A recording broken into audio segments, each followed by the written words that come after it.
Samajwadi party बख्शीश की राजनीति नहीं करती है, समाजवादी पार्टी परिवर्तन की राजनीति करती है।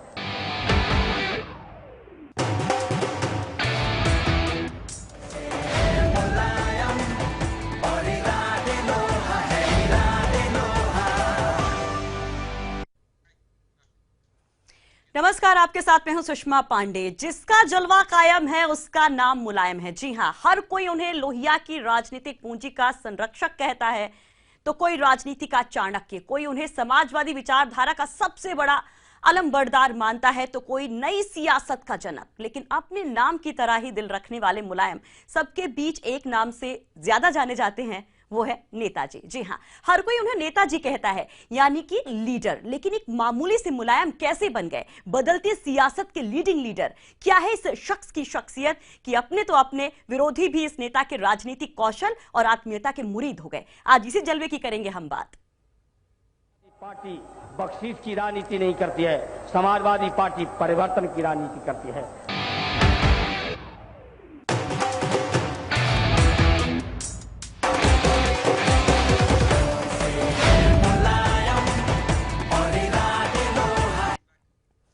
तो समाजवादी विचारधारा की चर्चा होते ही ध्यान में पहला नाम मुलायम सिंह यादव का ही आता है। लेकिन इस नाम के साथ ही अलग अलग भूमिकाएं भी जहन में आने लगती हैं।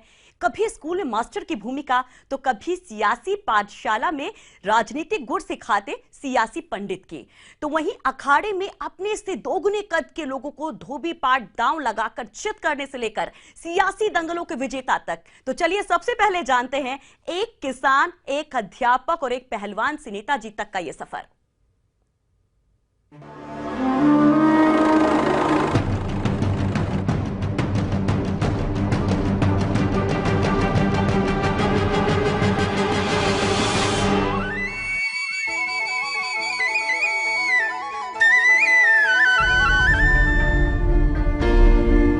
इटावा में सैफई का एक किसान परिवार, जिसके लिए घर की रोजी रोटी ढंग से चल जाए वही काफी था। 22 नवंबर 1939 में सैफई की माटी पर जन्म लेने वाले मुलायम सिंह यादव 5 भाई बहनों में रतन सिंह से छोटे, अभय राम, शिवपाल यादव, राम गोपाल यादव और कमला देवी से बड़े हैं। मुलायम सिंह यादव को बचपन से ही कुश्ती से बड़ा लगाव था। कहीं भी दंगल होता, मुलायम सिंह ताल ठोकने पहुंच जाते। और ऐसा नहीं था कि मुलायम केवल शौकीन थे। छोटे कद के मुलायम कुश्ती में अपने दुगनी उम्र के पहलवानों को चित कर दिया करते थे। यही दांव पेंच, यही कुश्ती मुलायम को राजनीति के अखाड़े तक लेकर आई। किस्मत और कर्म दोनों साथ साथ चलते हैं। मुलायम की किस्मत भी कुश्ती के अखाड़े तक चल कर आई। जसवंत नगर से विधायक नथुराम ने मुलायम को अखाड़े में ही देखा था। कुश्ती देखने आए नथुराम ने वहीं से भांप लिया था कि सियासी बाजी खेलने के लिए मुलायम पर दांव लगाया जा सकता है। कुश्ती में इनाम तो मिल जाते थे, लेकिन घर नहीं चलते थे। इसीलिए 1965 में करहल के एक स्कूल में अंग्रेजी पढ़ाने लगे। मुलायम मास्टरी के साथ साथ समाजवादी आंदोलनों में भी हिस्सा लेने लगे। नहर रेत आंदोलन में मुलायम सिंह जेल भी गए। मुलायम पिछड़े और किसानों की लड़ाई लड़ने में सबसे आगे रहते थे। मुलायम टीचर थे, पढ़े लिखे थे, पहलवान थे, किसानों की मदद के लिए आगे रहते थे। इलाके में अच्छी पहचान थी, लोग जानते थे। इसीलिए जब नथुराम का स्वास्थ्य खराब हुआ तो उन्होंने मुलायम को जसवंत नगर से चुनाव लड़ाने की बात कही। पहले ही चुनाव में मुलायम का मुकाबला कांग्रेस के दिग्गज नेता एडवोकेट लाखन सिंह से था। लेकिन राजनीति के अखाड़े की पहली ही फाइट में मुलायम ने लाखन को धूल चटा दी। नथुराम मुलायम के राजनीतिक गुरु थे।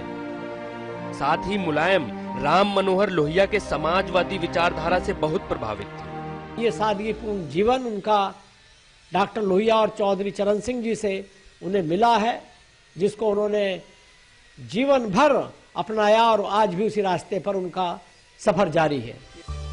पहले किसानी, फिर पहलवानी, फिर मास्टरी, फिर नेतागिरी और फिर विधायकी।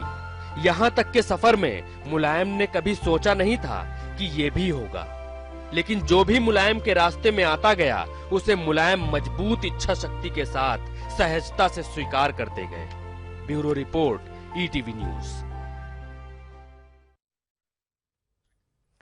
तो मुलायम सिंह यादव जब से शिक्षक बने तब से उन्होंने अखाड़े में उतरना बंद कर दिया था, लेकिन उनका ये शौक कभी खत्म नहीं हुआ।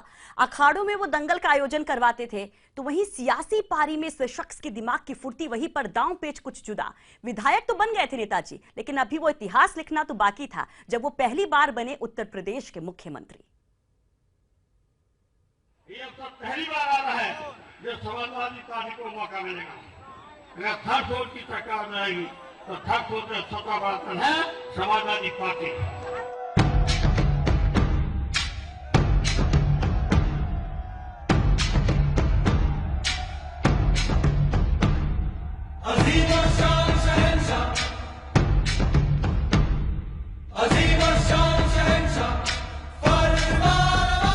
यूपी के सियासी समीकरणों को उंगली पर नचाने वाले मुलायम सिंह यादव चोटी नहीं बांधते, लेकिन राजनीति में चालें चाणक्य जैसी ही चलते हैं। शतरंज में उतनी चालें नहीं होती जितने सियासी दांव मुलायम सिंह यादव जानते हैं।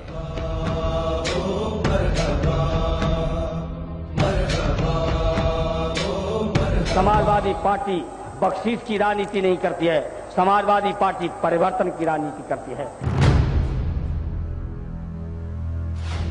1967 के दौर में महज 28 साल की उम्र में राज्य के सबसे छोटे एमएलए बनने के बाद मुलायम सिंह चरण सिंह से जुड़ गए।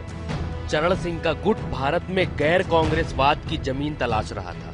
कई दलों को मिलाकर बने भारतीय लोकदल में शामिल होने के बाद मुलायम सिंह का कद बड़े नेताओं का हो गया। 1 जुलाई 1973 में घर में एक और राजयोगी अखिलेश का जन्म हुआ। अगले साल मुलायम सिंह दोबारा चुनाव जीते और विधानसभा पहुंचे।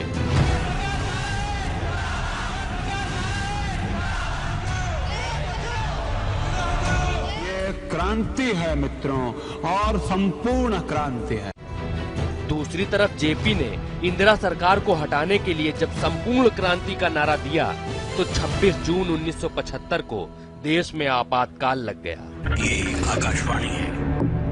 अब आप प्रधानमंत्री श्रीमती इंदिरा गांधी का राष्ट्र के नाम संदेश सुनिए। भाइयों और बहनों, राष्ट्रपति जी ने आपातकाल की घोषणा की है। इससे आतंकित होने का कोई कारण नहीं है। मुलायम ने 19 महीने इटावा की जेल में काटे।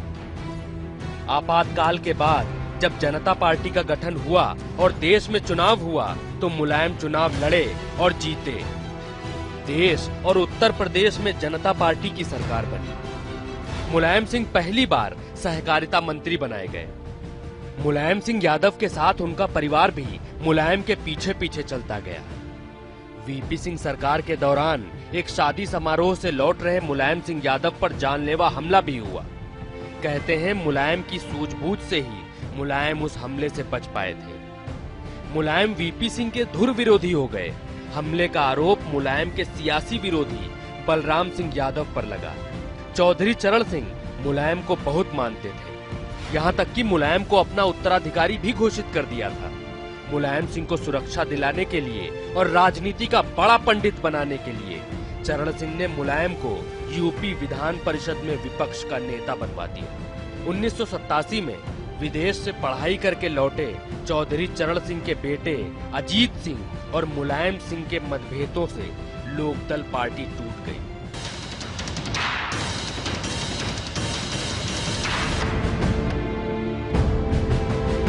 लेकिन मुलायम ने हार नहीं मानी।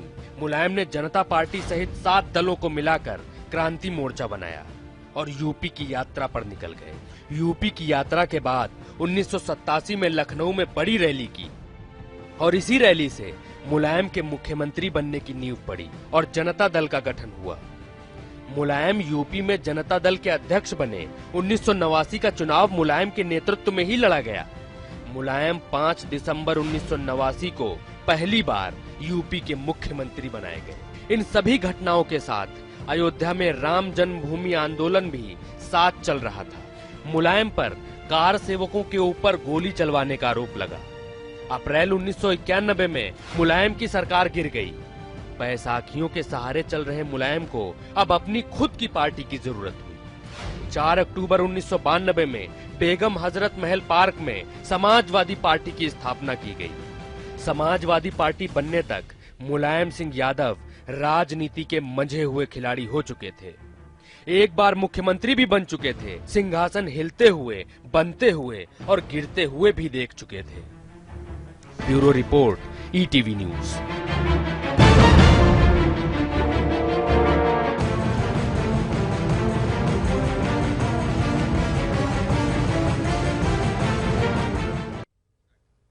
तो मुख्यमंत्री तो बन गए थे मुलायम सिंह, लेकिन यहीं से उनकी शुरू होनी थी असली अग्नि परीक्षा, जिसमें मुलायम कुंदन बनकर निकले। लेकिन क्या थी अग्नि परीक्षा और कैसे मुलायम ने इससे पार पाया, वो आपको दिखाएंगे छोटी सी ब्रेक के बाद। बख्शीश की राजनीति नहीं करती है, समाजवादी पार्टी परिवर्तन की राजनीति करती है।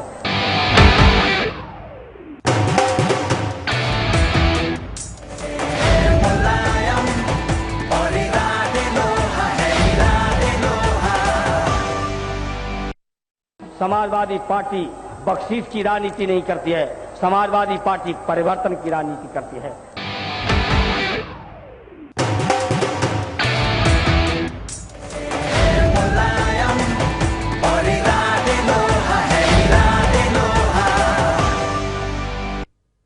ब्रेक के बाद एक बार फिर से आप सभी का स्वागत है। लोहिया से लेकर जेपी और चौधरी चरण सिंह सब इस शख्सियत के कायल थे, लेकिन वक्त के कई झोंकों ने तो विरोधियों के कई हमलों ने इस चट्टान को हिलाने की खूब कोशिश भी की। अभी तो बाकी थी मुलायम की सबसे बड़ी अग्नि परीक्षा, लेकिन सियासत के अर्जुन के लिए तो मानो उसकी मंजिल ही मछली की आंख थी। और अपनी मंजिल तक पहुंचने के लिए इस नेता ने बनाई समाजवादी पार्टी। कई और उतार चढ़ाव भी आए। इस नेता ने राजनीति के नए फॉर्मूले को भी इस उतार चढ़ाव के बीच प्रूव करके दिखाया। कैसे, रिपोर्ट के जरिए आपको दिखाते हैं।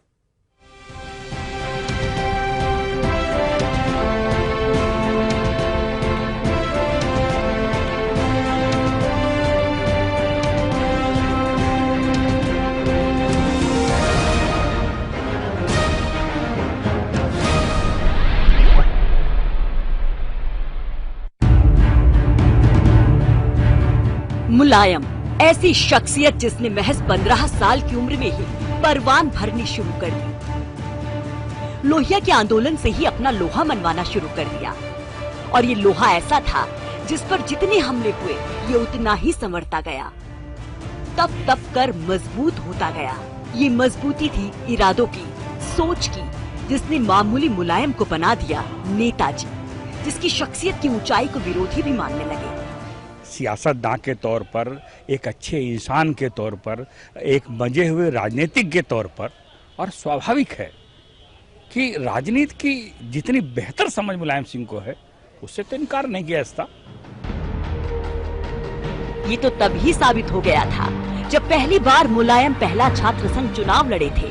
उनके सामने उस वक्त भी उनसे मजबूत विरोधी थे, पैसे और संसाधनों से। लेकिन उस वक्त भी मुलायम ने अपने संबल से जीत हासिल की थी। जिस साल मुलायम सिंह जसवंत नगर से विधायक चुने गए थे, उसी साल डॉक्टर राम मनोहर लोहिया की मृत्यु हुई थी। बाद में मुलायम ही वो नेता हुए जिन्होंने लोहिया के बाद उनकी राजनीतिक पूंजी को संभाला। 1989 में जब मुलायम को राज्य का मुख्यमंत्री बनाने की बात हुई तो कई लोगों ने विरोध किया, लेकिन 15 जनवरी 1989 को कानपुर में इकट्ठा हुई 2 लाख की भीड़ ने सबकी बोलती बंद कर दी। यही नहीं, पूरे राज्य से इकट्ठा किए गए 51 लाख रुपए की थैली भी उन्हें पकड़ाई गई। लेकिन इसके बाद तो मानो मुलायम के लिए आगे सबसे बड़ी अग्नि परीक्षा थी।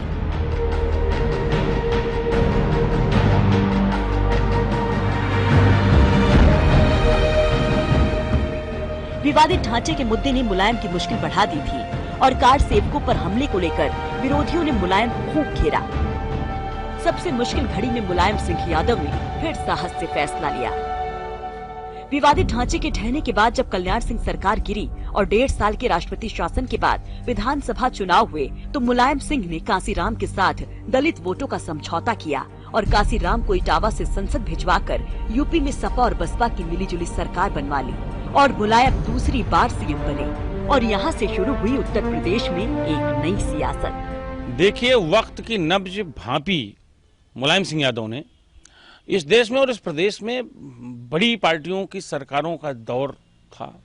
उस दौर में जब क्षेत्रीय छत्रक के रूप में मुलायम सिंह यादव उभरे तो निश्चित रूप से गठबंधन आवश्यक था। बिना गठबंधन के क्षेत्रीय दलों को शायद पूर्ण बहुमत की या मुकम्मल सरकार बनाने की स्थिति उनके लिए नहीं आ सकती है। तो उन्होंने कुछ प्रयोग किए, कुछ दलों को मिला के सरकार बनाई, सरकारें बनाई बल्कि मैं कहूँगा। तो राजनीति में गठबंधन और क्षेत्रीय दलों को बड़े दलों को मुकाबले स्थापित करने का बहुत सफल प्रयोग मुलायम सिंह यादव ने किया और मेरे ख्याल में इस देश की राजनीति में, खास तौर से उत्तर प्रदेश की राजनीति में उनके ये प्रयोग याद किए जाएंगे। नई सियासत का दौर तो जरूर शुरू हुआ, लेकिन ये समझौता चल नहीं पाया। नतीजा हुआ 1995 का मीराबाई गेस्ट हाउस कांड। मायावती इस नेता से इतना नाराज हो गई थी कि उन्होंने पिछड़ों की बजाय सवर्ण हिंदुओं की राजनीति करने वाली बीजेपी की बाह थाम ली। नतीजा भी अनुकूल हुआ।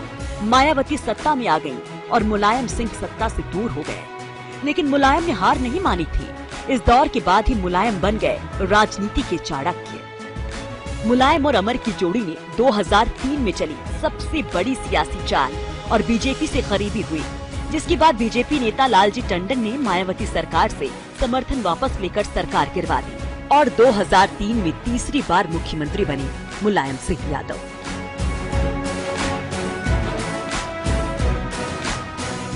Bureau report, ETV news.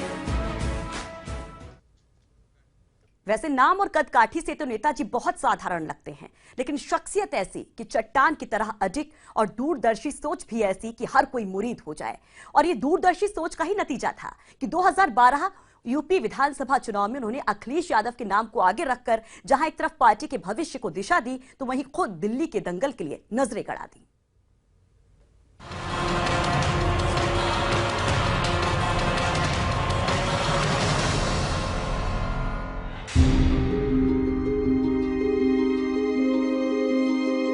एक किसान के तौर पर रोजी रोटी शुरू करने वाले मुलायम पहलवानी के अखाड़े से क्लासरूम तक पहुंचे, फिर क्लासरूम से उठे तो विधानसभा में बैठे और विधानसभा से सहकारिता मंत्री की कुर्सी पर निशाना साधा और फिर एक के बाद एक कुर्सी मिलती गई। मुख्यमंत्री की कुर्सी भी मुलायम के सफर में आई। एक बार नहीं, 2 बार नहीं, पूरे 3 बार, यानी 1989 में, 1993 में और 2003 में। उसके बाद भी मुलायम सिंह मुख्यमंत्री बन सकते थे, लेकिन मुलायम को मुलायम यूं ही नहीं कहते। मुलायम ने सधी हुई सोच के साथ भविष्य को अपने वर्तमान से निकलने का रास्ता दिया और 2012 में अखिलेश यादव को मुख्यमंत्री बनाया। दबी जुबान में विरोध हुए, लेकिन कठिनाइयों का पहाड़ काटने वाले समाजवादी मांझी के लिए ये विरोध कुछ नहीं था। मुलायम सिंह यादव समय की नब्ज पकड़कर सियासत की थाह लगाना बखूबी जानते हैं।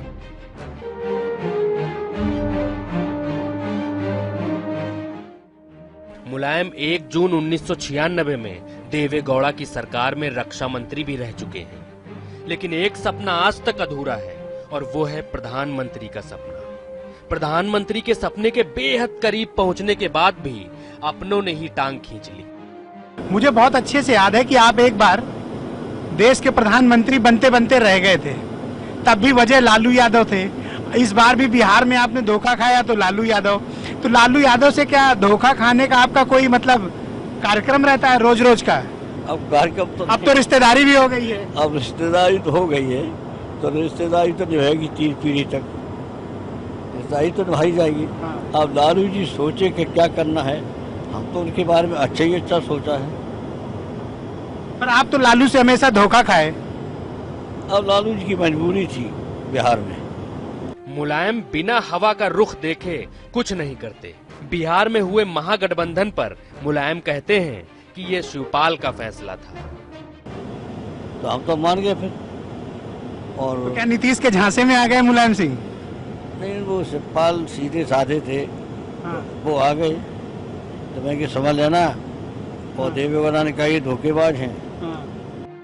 यादवों में मुलायम की एक अदा और भी है जो सीधे देखने में तो सामान्य लगती है, लेकिन मुलायम जानते हैं कि जनता की नब्ज कैसे पकड़नी है। इसीलिए अलग अलग मंचों पर अखिलेश के कामकाज का ब्यौरा लेते रहते हैं।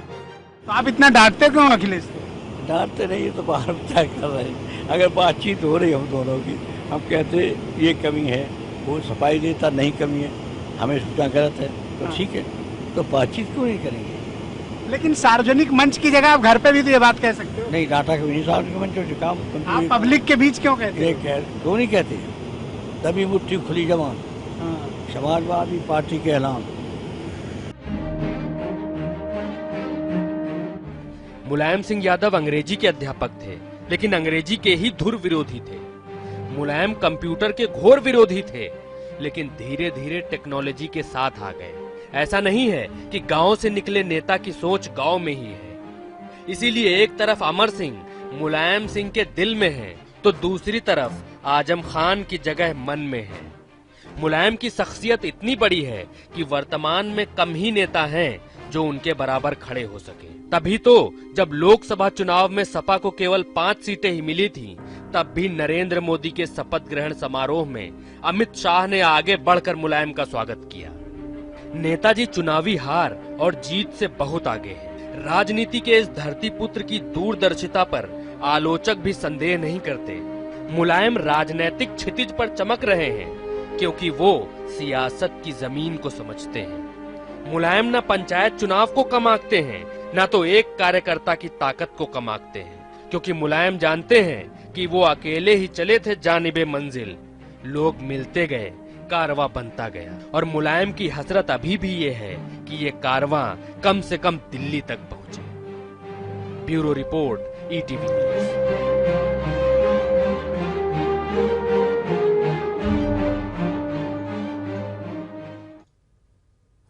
तो ये था मुलायम का कठिन सफर, लेकिन इस कठिन सफर ने भी मुलायम के हृदय को कठोर नहीं किया, और शायद यही वजह है कि आज भी मुलायम का जलवा कायम। बख्शीश की राजनीति नहीं करती है, समाजवादी पार्टी परिवर्तन की राजनीति करती है।